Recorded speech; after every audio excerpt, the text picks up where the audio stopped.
Help me ducks, it's Simon here. Welcome back to the Hermit's Cave. So it's that time again. It's the end of a month, last day of July. And yeah, it doesn't seem 5 minutes since I was last here talking about decks that I was going to be working with in July. And here I am again, ready to speak about mixing them up and having a look at what decks I'm going to be working with in August. But before we get onto that, people always like to know how I got on with the decks that I chose for July. For the morning deck, because those of you who might be watching for the first time, I use a deck for the morning, which is what I call the sort of intention setting, thinking about the day ahead, what to look out for, that sort of thing. I worked with the Metanoia, which is a beautiful Marseille deck. I know not everybody likes pips. I don't have a problem with pips. I use basic numerology associated with the elements. So here we have 3 of Cups. 3 is an expansion, a growth, and Cups is around our emotions and things like that. So that's the starting off point. Here we have 8, which is abundance and power. And that's around our physical world, so perhaps our finances, so there's maybe some abundance of money coming in, or maybe if we're thinking about power, promotion at work, all that sort of stuff. But I find using a Marseille deck in particular in the mornings really useful. These are very, very clear when you get a pip, because just look how beautiful it is. So I'm going to get sidetracked a lot by the beauty of this deck. I mentioned it last month. It's rose petal finish. The artwork is stunning, and I've thoroughly enjoyed working with this deck for my intention settings for my start of the day readings. And I'm kind of carrying on with that theme, as you'll see in a few moments. The beautiful duck egg blue as well for the edges of the deck. This was a gift that came to me in June from the lovely friend of mine, we'll say Joe, and so did this little pouch. So, and the beautiful, I love these suede leather pouches. So I just took him in behind. Really nice, beautiful. For my evening, so when I talk about evenings, I'm talking about a reflection on the day. So this is where I sit, and I like full illustrated decks for the evening. I like to see a scene, and I link it to the day, and it works for me. So if you recall, I talked about working with Hexen 2.0. That didn't work. I didn't even get a week in, and I was like, no, this isn't right. It's more of a deck for study, one that I'll come back to, but with how crazy the end of year is, if you work in education, you will know how crazy the end of year is. So as I got into July, I was like, I don't have time for this. I need an old familiar friend.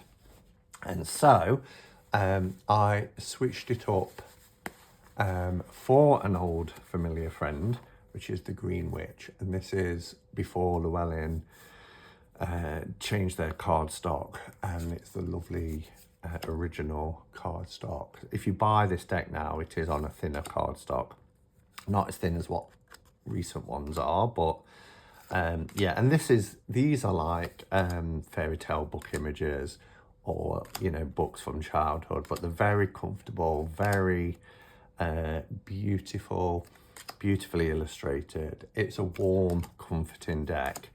And when I've got home from work and it's been a long day, this is an old familiar friend to sit, and it's given me some beautiful reflections in terms of my practice. So This deck, I don't want to put away yet, so I think I'm still going to leave it out in my reading space, just in case I need some clarification, or just in case I have one of those days and I think I need to, I mean, look at those together. Oh, gorgeous. This, I can honestly say, because I've had this years, I think it was 2016, maybe 2017 when I got this. And that's why it's the older, nicer cardstock. And I loved it the moment I got it, but there would be a couple of years where I didn't work with it. And then, a bit like I've mentioned before, this analogy, if you kind of go up into your loft and find your children's books, and it's like reconnecting with something very familiar, something very comforting. It really gives you that sense of nostalgia, very Six of Cups. And that's what this has done for me. And I can honestly say that I think if I was to, and I've got over 1,000 tarot decks, this will be in my top 10 all-time favorite decks. I absolutely adore it. So yeah, it's not going to go anywhere just yet. And then for Oracle deck that I've been using a combination of decks. Now you'll see that I've just got Gaia because this was the card that I pulled for today. And for when I'm doing Oracle readings, the way that I use that really is just for, what archetype, what energy do I need to bring into my day? Who do I need? And it tends to be, at the minute, decks where we've got deities and goddesses and ascended masters and beings. I mean, look how beautiful that deck is. Let me grab the boxes. So this is both decks, and they're both by Sophie Bashford. Earth and Sky is the deck I got first, but it's the latest one, and it was in Spotlight the month before this one. Hence, that's why, let me show you the different backs, which belongs with which. So Earth and Sky, beautiful artwork. And then somebody said, oh, did you know she'd got a deck out previous to this called Goddesses, Gods and Guardians, which has these backs. And they're both the same cardstock, they're both the same size. I love it when that happens. I did this with the Wendy Andrews decks, Goddess Dream and Goddess Love, to make this kind of super deck that just works so well with each other. So pulling a card like Persephone, New Beginnings, taking that with you throughout your day as a guide, I find really useful. Love this, but I've worked with it for a month. So I've pulled 31 different gods, goddesses, deities, ascended masters. So it's time to change that up. So that's July decks taken care of. So what am I going to be using for August? So kind of keeping with a theme, you will have seen, if you haven't, then you really have been under a rock in the last few weeks, because the gorgeous, the absolutely exquisitely beautiful Matronua Tarot arrived.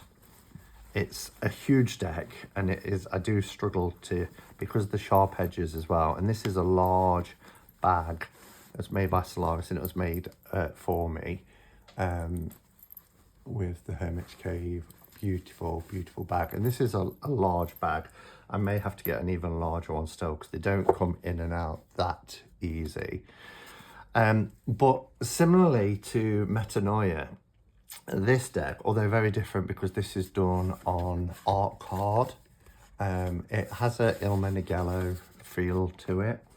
But this is a deck, for reasons that I've just mentioned, working with pips, for my intention setting, that sort of what to look out for throughout the day. Now, it's a hand painted Marseille inspired deck, but it does have a deeply artistic Italian aesthetic to it as well. And I love the Italian decks. You know that I love my Vachetta, my Soprafinos, and I just think this blend has been done so well. So you can see here, Matronua, Tarocchi, Italiani, and it's, was it Milano? I think it was, it came from Milan. But this, for me, this is a personal intuitive take on the traditional Marseille system. It has rich symbolism, which I'm really looking forward to working with. It's bold, but not in a confronting way. It's very emotive. The figures that are depicted in this deck just, yeah, really stir something inside you. There's subtle mysticism as well all the way through this. There were some alternative cards that came with this deck as well, such as the Moon, the Lovers. There was an optional Tower card. And, you know, you can either swap them out or keep them in. Look at this Death card. I've got to admit, you know, my goal, and I think I've achieved it twice this year, is to work exclusively with these decks that I'm using for the month. However, when this deck came in about a week ago, I had to do a reading with it.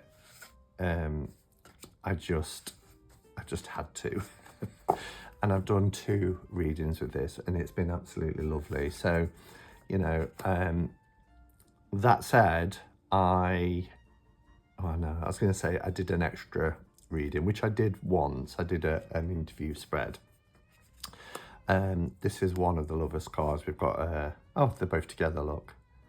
That's been shuffled well. I have only used it twice. I did an interview spread, but I did swap out Metanoia for Matronua on one evening.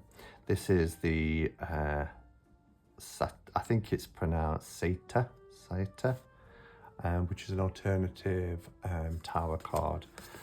So yeah, so this, I think, using this in the mornings throughout August will really sort of help me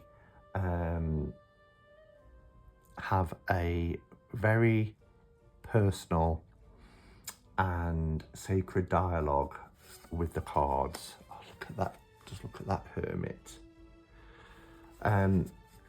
I think using it, again, similarly to what I was saying about Marseille and Pip style decks, I think it'll offer a clear reading. It will, because this might sound strange, but when you're reading tarot for the day ahead, it hasn't happened. The day hasn't happened.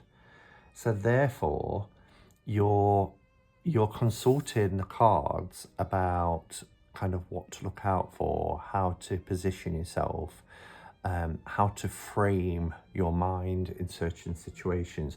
We might have a blueprint of how we think the day's going, particularly if we've got a particular event or meetings that we're attending or something like that. So you can kind of have those thoughts, but the day hasn't happened. Whereas using a scenic deck in the evening that has the energy of reflection, in my point, the day has happened, and what I'm doing is looking back over the day and thinking about, almost like not reliving it, but thinking of the situations you was in and whether I was fully present, whether I handled the situation the way I wanted to, what have I learnt from the day, and possibly what can I take forward if I'm in certain situations again. So having a deck that is Pip gives me, you know, we've got the Five of Swords. Perhaps there's some sort of disruptive influence in the day, or something's going to come about that brings change, and I've got to mentally, you know, be ready for that and respond to that. So for me, it's deeply intentional. It's ideal for setting a tone and to focus my day. And I think having again, a Marseille, an Italian, or a Pip deck approach encourages thoughtful observation and clarity for me. So I think everybody's seen this deck now. It's beautiful. I have contemplated rounding the corners, but I don't know. I need to, oops, got some upside down cards here. That's unusual. I think I need to see if somebody else has done that, and I don't want to touch it. I just think it's perfect, but I am struggling pulling it in and out of a bag. But here's our devil card. Look at that devil. Isn't he cool? Yeah. So I'm hoping that the approach that I adopted last month by using a Pip deck will encourage thoughtful observations and offer some clarity. Okay, so that's my AM deck. Yeah, I need to get another bag. We'll sort that. An even bigger bag. Is that possible? So what am I going to use for the evening, which is my reflection on the day? Well, I did this 2 years ago. I didn't do it last August, but August is quite an important month. Now, I'm not an astrologer. I don't follow astrology, but I'm going to be working with the Lions Gateway Tarot. I suppose with my limited knowledge, I should give a little bit of an overview. Firstly, I don't know whether to work. I've got two versions. This one is beautiful. It's more tarot sized. It's got these pink and yellow backs. I do prefer the backs of the smaller deck. So colourful and vibrant, which you want for August, don't you? But because the Matronia is quite a large card, it might be fun to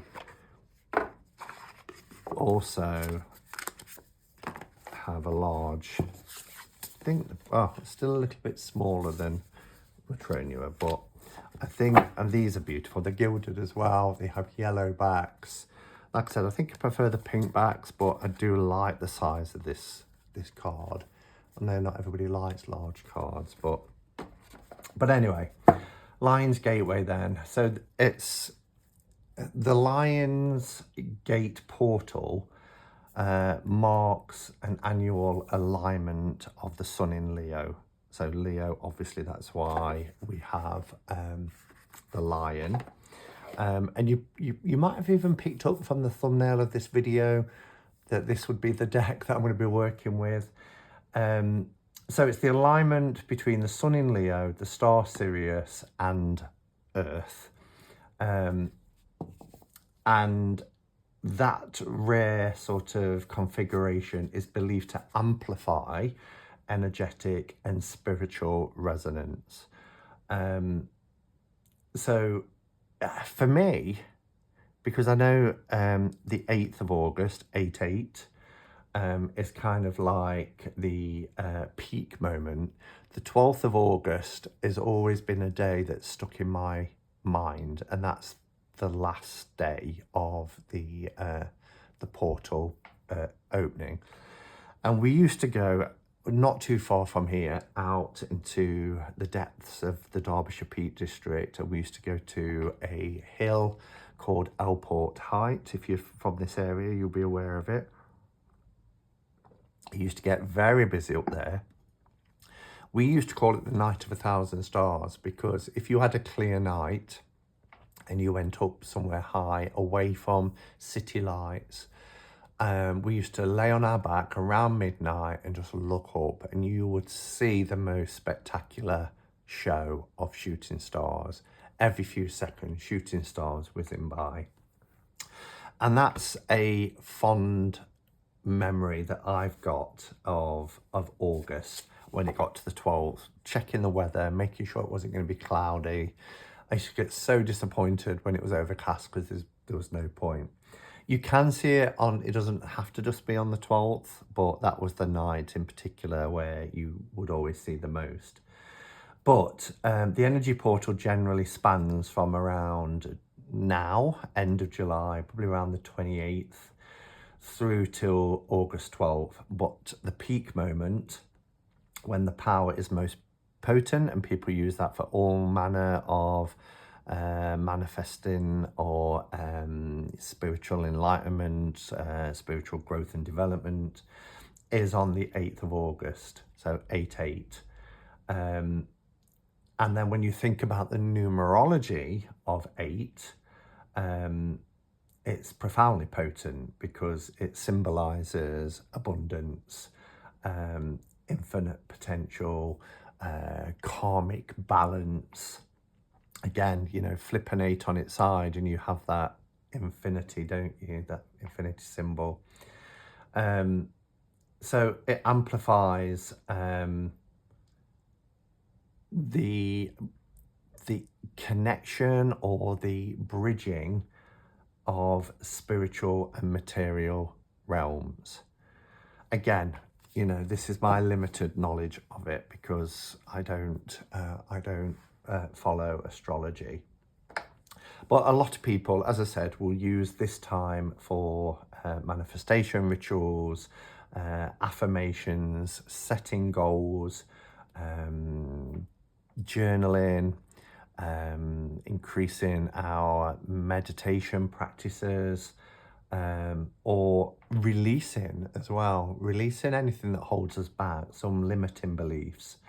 And the Lion's Gateway portal period is believed to support breakthroughs, you know, because we're releasing things and removing barriers.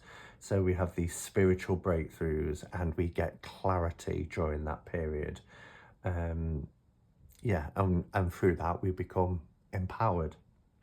So I thought, because I did it 2 years ago, back in 2023, I didn't last August. I don't know what happened. Maybe I just forgot and overlooked it. But yeah.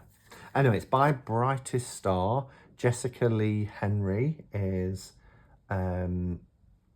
the creator. And Jessica sent me these decks a few years ago now, probably about 5 years ago. And I just fell in love with them. I thought the artwork is so incredible. Very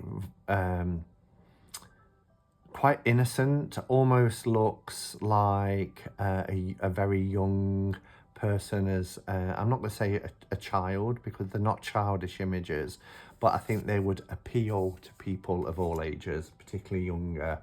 And the use of colour is just gorgeous in this deck.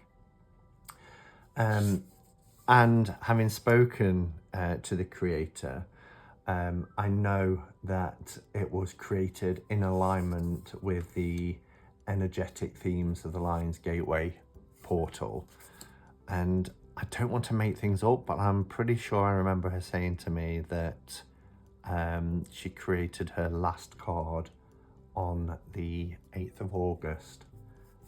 If she ever watches this, she'll be able to say in the comments, but I recall that, and I'm hoping it's not a false memory. Yeah, but it's just bursting with solar and starry energy. It's got a lot of feminine energy, divine feminine meets that sort of cosmic empowerment.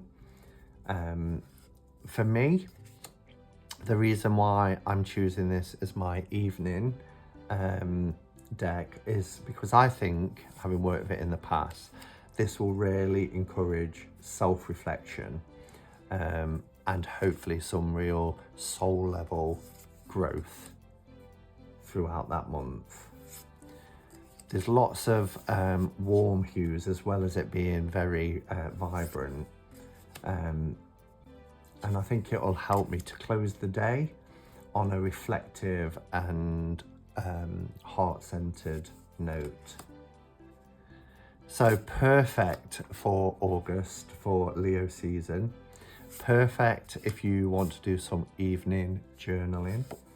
And I know it will invite some powerful insights, whilst also perhaps enabling some emotional release and healing, which is something that's always great to do just before bed. I love this full card, one of my favourite full cards. Look how beautiful and colourful it is. Look at the blue sky, the rainbow. I love how the sun is either setting or rising, but it's going down behind the landscape. The dog is very content, as is the fool. It's just, yeah. So, Lions Gateway Portal, Lions Gateway Tarot, oh beautiful,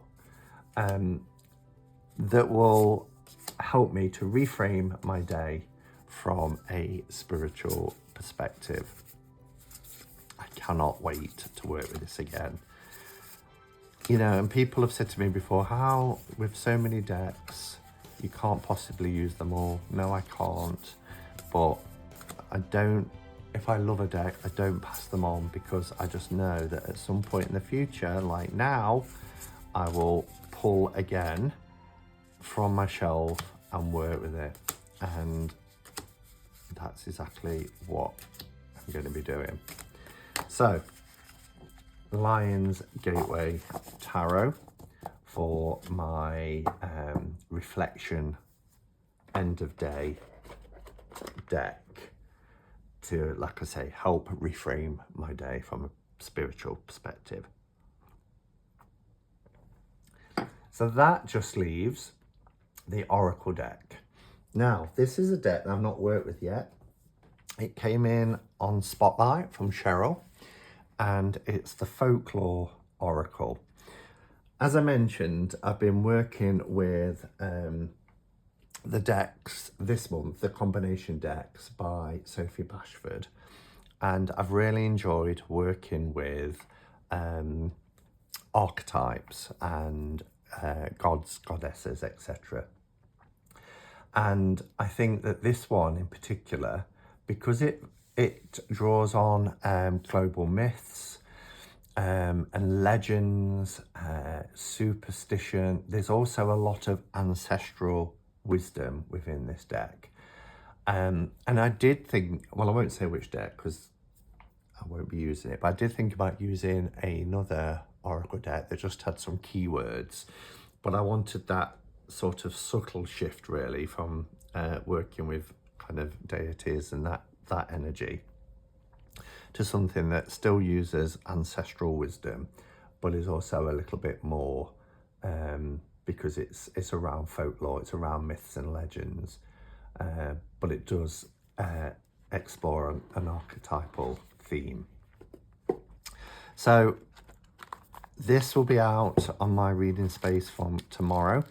I haven't seen every card. During Spotlight, we just show a few. Discover yourself in every tale. I liked what I saw, and I thought, yeah, I'm going to work with this as one of my decks for the month. These are the backs, which is just beautiful. They are edged in a metallic, I would say like forest green. It's very light. It's not a lime, maybe a little bit sage, but really unusual gilding, but really beautiful. It's by Giada Rose and Hadass Knox. I think that's how you pronounce their names.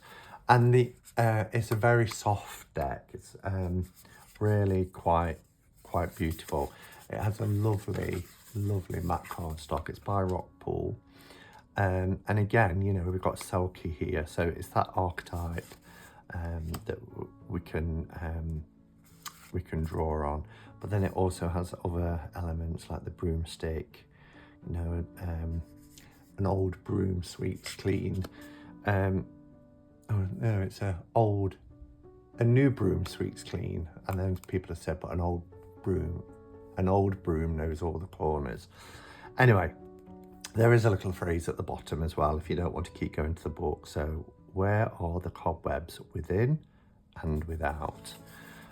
So I just think pulling one of these every day, again, it's just some energy to take with you throughout the day. And I think it will emphasize intuition, as well as doing that through storytelling, connecting to the earth as well as the unseen realms. Look at that, will-o'-the-wisp. Will you follow foolish fire or your heart's true knowing? Just beautiful.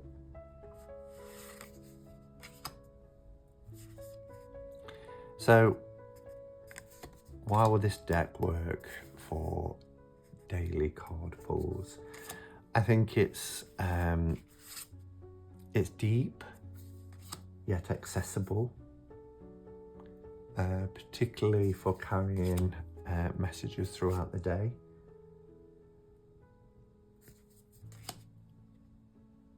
Shape something new or cut away the excess.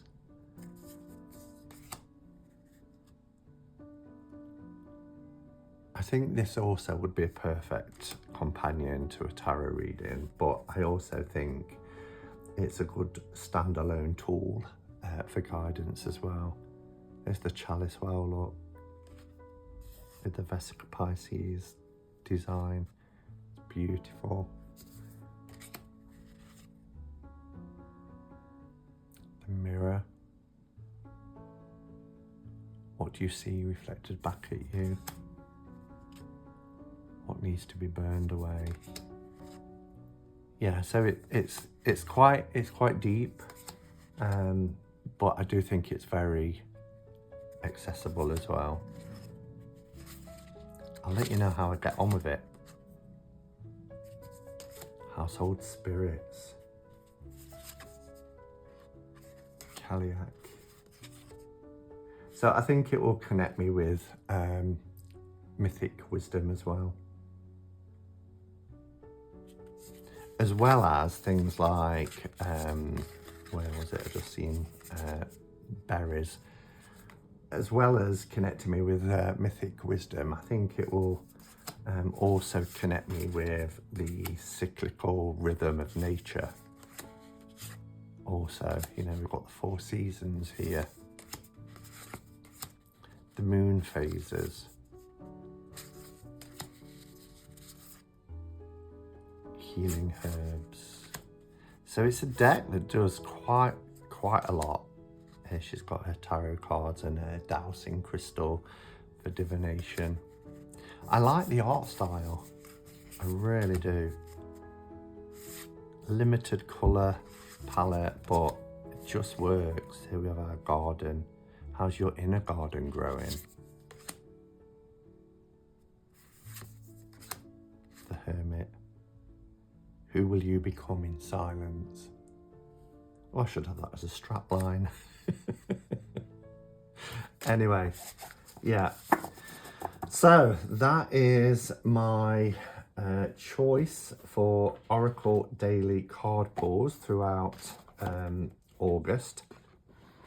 So, let's see if I can find the box for, yeah, be easy to show the box. So for my morning cards, I'm going to be using the Matronua Tarot, and that's for intention setting, what to look out for.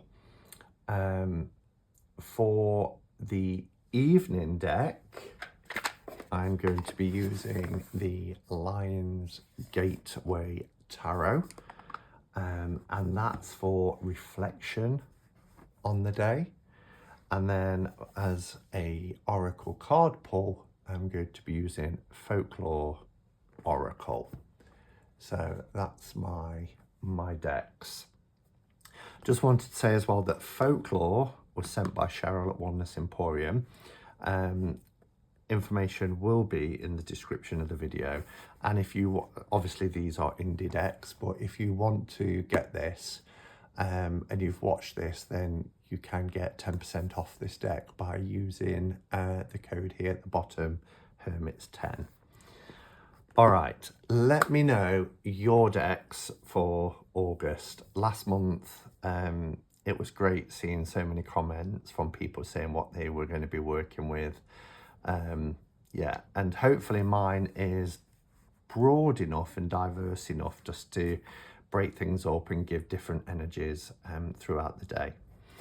All right, thanks for watching, everyone, and until next time, go in peace. Namaste and blessed be.